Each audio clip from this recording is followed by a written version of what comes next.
Tiwari academy में आपका स्वागत है। आज हम अध्याय 12 अनुपात और समानुपात की प्रश्नावली 12.3 करेंगे। चलिए प्रश्न 1 करते हैं। यदि 7 मीटर कपड़े का मूल्य 1470 रुपये हो तो 5 मीटर कपड़े का मूल्य ज्ञात कीजिए। बच्चों, यहाँ पर 7 मीटर कपड़े का मूल्य दिया गया है।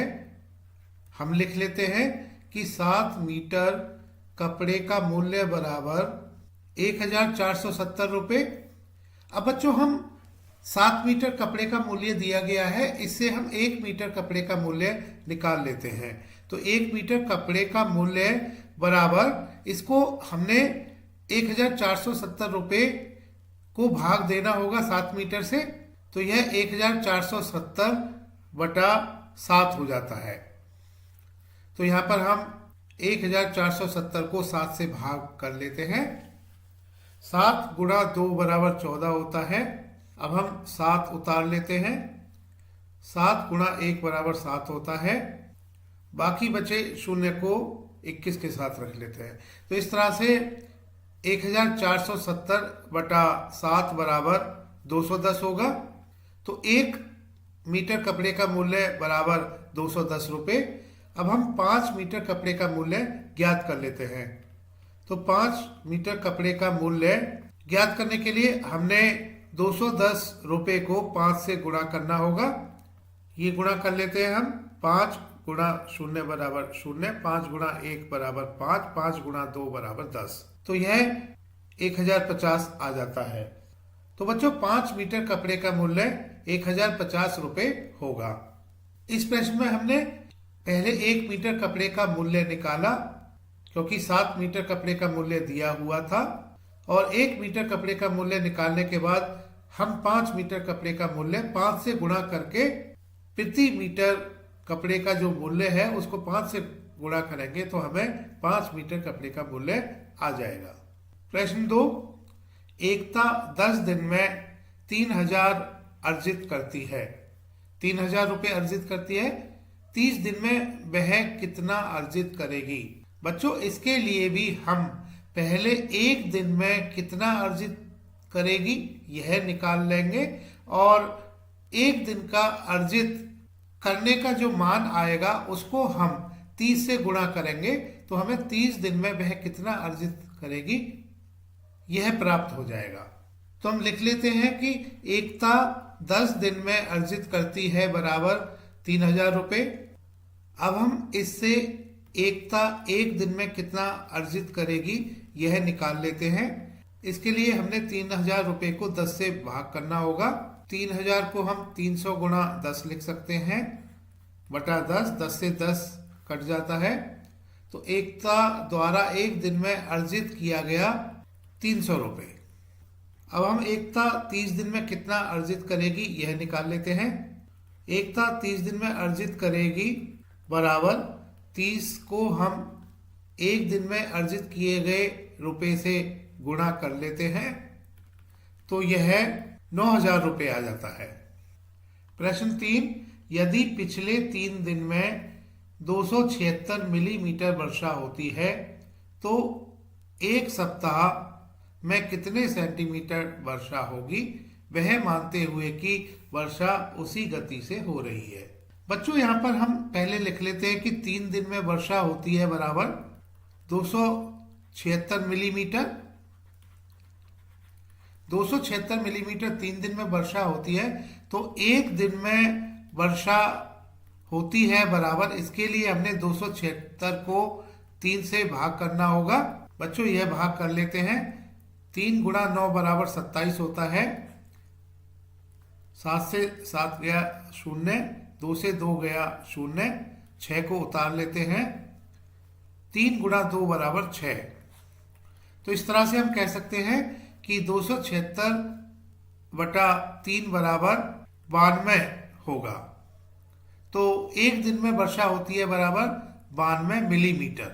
हमें 1 सप्ताह में होने वाली वर्षा निकालनी है, तो इसके लिए 1 सप्ताह का मतलब क्या है? 7 दिन। तो हमें 7 दिन में कितनी वर्षा होती है यह ज्ञात करना होगा। इसके लिए हम एक दिन में जो वर्षा होती है इसको हम 7 से गुणा करेंगे। तो 92 को 7 से गुणा कर लेते हैं। 7 गुणा 2 बराबर 14, 7 गुणा 9 बराबर 63 और 64।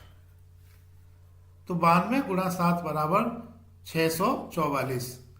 तो इतने मिलीमीटर वर्षा होगी, 644 मिलीमीटर वर्षा होगी। बच्चों, यह मिलीमीटर में वर्षा दी गई है। इसको सेंटीमीटर में बदलने के लिए हम इसको 10 से भाग कर सकते हैं, क्योंकि हम जानते हैं कि 10 मिलीमीटर में 1 सेंटीमीटर होता है। तो 1 मिलीमीटर बराबर 1/10 सेंटीमीटर होगा। 10 मिलीमीटर में 1 सेंटीमीटर, 1 मिलीमीटर बराबर 1/10 सेंटीमीटर। 644 मिलीमीटर बराबर 1/10 को 644 से गुणा करेंगे और बच्चों इसको हम लिख सकते हैं 64.4 सेंटीमीटर।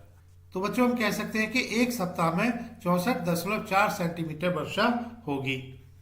प्रश्न 4, 5 किलोग्राम गेहूं का मूल्य 91 रुपये 50 पैसे है। भाग ए, 8 किलोग्राम गेहूं का मूल्य क्या होगा। बच्चों यहाँ पर हम लिख लेते हैं कि 5 किलोग्राम गेहूं का मूल्य बराबर 91 रुपये 50 पैसे, 91.50। हम 1 किलोग्राम गेहूं का मूल्य निकाल लेते हैं। इसको हमने 91 रुपये 50 पैसे से 5 को भाग करना होगा।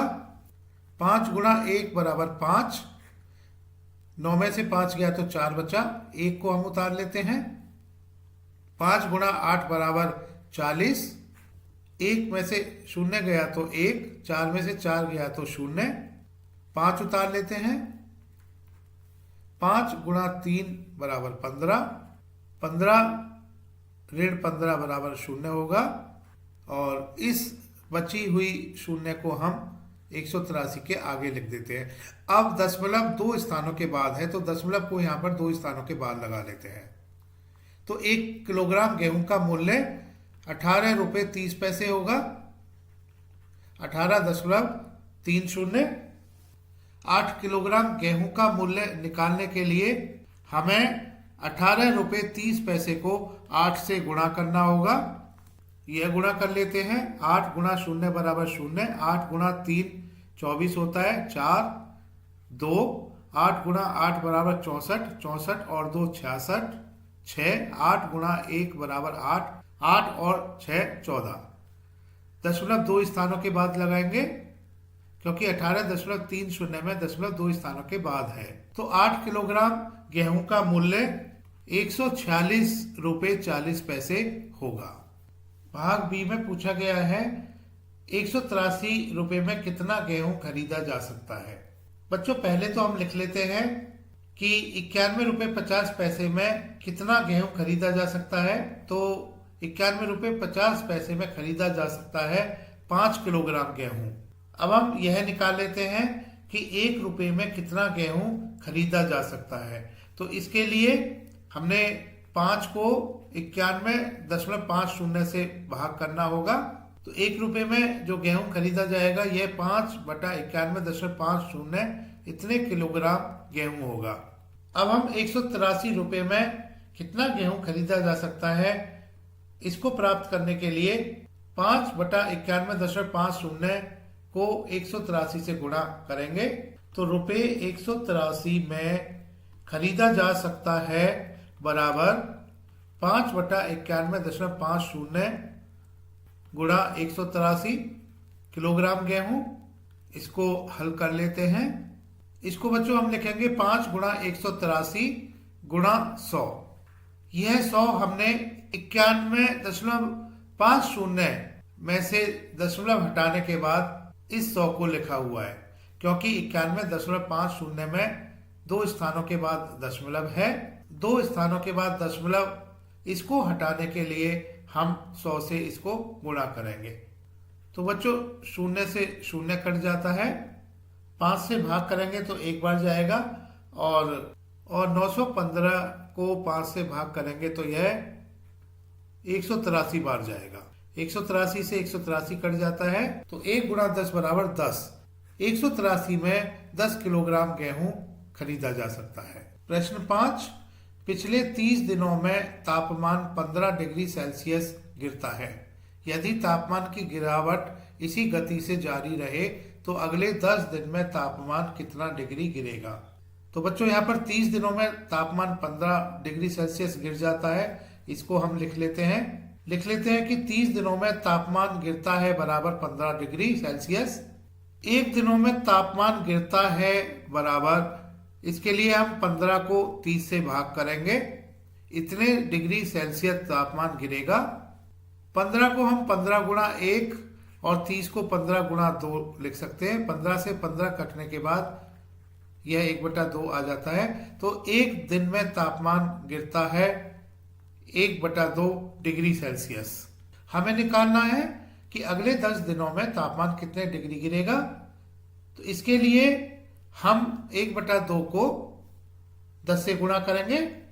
तो 10 दिनों में तापमान गिरता है बराबर 1/2 गुणा 10 डिग्री सेल्सियस। 1/2 गुणा 100 बराबर 10 गुणा 1 बराबर 10, 10/2, यह 5 डिग्री सेल्सियस आ जाता है। अगले 10 दिनों में 5 डिग्री सेल्सियस तापमान गिरेगा। प्रश्न 6, शाइना 3 महीने का किराया 15,000 रुपए देती है, उसे पूरे वर्ष का किराया कितना देना होगा यदि वर्ष भर किराया समान रहे। बच्चों पूरे वर्ष का मतलब 12 महीने। 3 महीने का किराया 15,000 रुपए देती है, तो हम लिख लेते हैं कि शाइना के लिए 3 महीने का किराया बराबर 15,000 रुपए। तो हम कह सकते हैं कि शाइना के लिए 1 महीने का किराया बराबर 15,000 बटा 3 इतने रुपए होगा। 15,000 को 3 से भाग करें तो यह 5,000 आ जाता है। तो 1 महीने का किराया शाइना के लिए 5,000 रुपए होगा। पूरे वर्ष का मतलब 12 महीने, तो शाइना के लिए 12 महीने का किराया बराबर, हम 5,000 रुपए को 12 से गुणा करेंगे तो यह 60,000 आ जाता है। तो बच्चों हम कह सकते हैं पूरे वर्ष का किराया 60,000 रुपए होगा। प्रश्न 7, 4 दर्जन केलों का मूल्य 180 रुपए है, 90 रुपए में कितने केले खरीदे जा सकते हैं। बच्चों पहले तो हम यह निकाल लेते हैं कि 4 दर्जन केलों में कितने केले होंगे। तो बच्चों 1 दर्जन केले बराबर 12 केले होगा। 4 दर्जन केले का मतलब 12 गुणा 4 बराबर 48 केले होगा। तो यहाँ पर दिया गया है 4 दर्जन केले मतलब 48 केलों का मूल्य 180 रुपए है। तो हम लिख सकते हैं कि 180 रुपए में खरीदे जा सकने वाले केलों की संख्या बराबर 48 केले। तो 1 रुपए में खरीदे जा सकते हैं 48 बटा 180 केले। हमें निकालना है 90 रुपए में कितने केले खरीदे जा सकते हैं। तो 90 रुपए में खरीदे जा सकते हैं बराबर 48 बटे 180 गुणा 90 केले। बच्चों 180 को हम 90 गुणा 2 लिख सकते हैं, 90 से 90 कट जाता है। अब 48 को हम 24 गुणा 2 लिख सकते हैं और 2 से 2 कट जाता है। तो 90 रुपए में खरीदे जा सकने वाले केलों की संख्या 24 होगी। प्रश्न 8, 72 पुस्तकों का भार 9 किलोग्राम है, ऐसी 40 पुस्तकों का भार कितना होगा। बच्चों यहाँ पर हम लिख लेते हैं 72 पुस्तकों का भार बराबर 9 किलोग्राम। इससे हम एक पुस्तक का भार निकाल लेते हैं, यह 9 बटा 72 किलोग्राम होगा। एक पुस्तक का भार निकाल लिया। 40 पुस्तक का भार निकालने के लिए एक पुस्तक के भार से 40 को गुणा कर लेते हैं। तो 40 पुस्तक का भार बराबर 9 बटा 72 गुणा 40 किलोग्राम होगा। 9 को हम 3 गुणा 3 लिख सकते हैं और 40 को हम 2 गुणा 2 गुणा 10 लिख सकते हैं। 72 को हम 3 गुणा 3 गुणा 2 गुणा 2 गुणा 2 लिख सकते हैं। 3 से 3, दूसरा 3 से 3, 2 से 2, दूसरा 2 से 2 कट जाता है। तो इस तरह से यह 10 बटा 2 आ जाता है। 10 को हम 5 गुणा 2 लिख सकते हैं बटा 2, 2 से 2 कटने के बाद यह 5 आ जाता है। तो 40 पुस्तकों का भार 5 किलोग्राम होगा। प्रश्न 9, एक ट्रक में 594 किलोमीटर चलने पर 108 लीटर डीजल लगता है। 1650 किलोमीटर की दूरी तय करने में कितने लीटर डीजल लगेगा? बच्चों यहाँ पर दिया गया है कि ट्रक 594 किलोमीटर चल जाता है 108 लीटर डीजल में। तो इसको हम इस तरह से लिख सकते हैं कि 594 किलोमीटर के लिए डीजल लगता है बराबर 108 लीटर। अब हम इससे यह निकाल लेते हैं कि 1 किलोमीटर के लिए डीजल लगेगा 108 बटा 594 लीटर। अब हमें 1650 किलोमीटर दूरी तय करने के लिए डीजल कितना चाहिए यह ज्ञात करना है। तो इसके लिए जितना 1 लीटर में लगता है इसको हम 1650 से गुणा करेंगे। तो 1650 किलोमीटर के लिए डीजल लगेगा बराबर 108 बटा 594 गुणा 1650 लीटर। इसको हल कर लेते हैं बच्चों। 108 को हम 54 गुणा 2 लिख सकते हैं और 594 को हम 11 गुणा 54 लिख सकते हैं। तो 54 से 54 कट जाता है। 2 गुणा 1650 यह 3300 होता है। 3300 को 11 से भाग दें तो यह 300 होता है। तो इस तरह से हम कह सकते हैं कि 1650 किलोमीटर चलने के लिए 300 लीटर डीजल की आवश्यकता होगी। प्रश्न 10, राजू ने 150 रुपए में 10 पेन और मनीष ने 84 रुपए में 7 पेन खरीदे। ज्ञात कीजिए कि किसने पेन सस्ते खरीदे। तो बच्चों एक तरफ हम राजू लिख लेते हैं और दूसरी तरफ हम मनीष लिख लेते हैं। हम यहाँ पर निकाल लेते हैं कि एक पेन खरीदने के लिए राजू ने कितना खर्च किया और इसी तरह से मनीष ने एक पेन खरीदने के लिए कितना खर्च किया। राजू 10 पेन खरीदने के लिए 150 रुपए खर्च करता है। तो 10 पेन की कीमत 150 रुपए और इधर मनीष के लिए 7 पेन की कीमत बराबर 84 रुपए। एक पेन की कीमत दोनों के लिए निकाल लेते हैं। तो एक पेन की कीमत राजू के लिए 150 बटा 10 होगी। 150 को 10 से भाग करें तो यह 15 आ जाता है। तो राजू के लिए एक पेन की कीमत 15 रुपए होगी। मनीष के लिए एक पेन की कीमत 84 बटा 7 होगी और 84 को 7 से भाग करें तो यह 12 आ जाता है। तो मनीष के लिए एक पेन की कीमत 12 रुपए होगी। स्पष्ट है कि मनीष के लिए एक पेन की कीमत 12 रुपए है और राजू के लिए एक पेन की कीमत 15 रुपए है। तो मनीष ने सस्ते पेन खरीदे।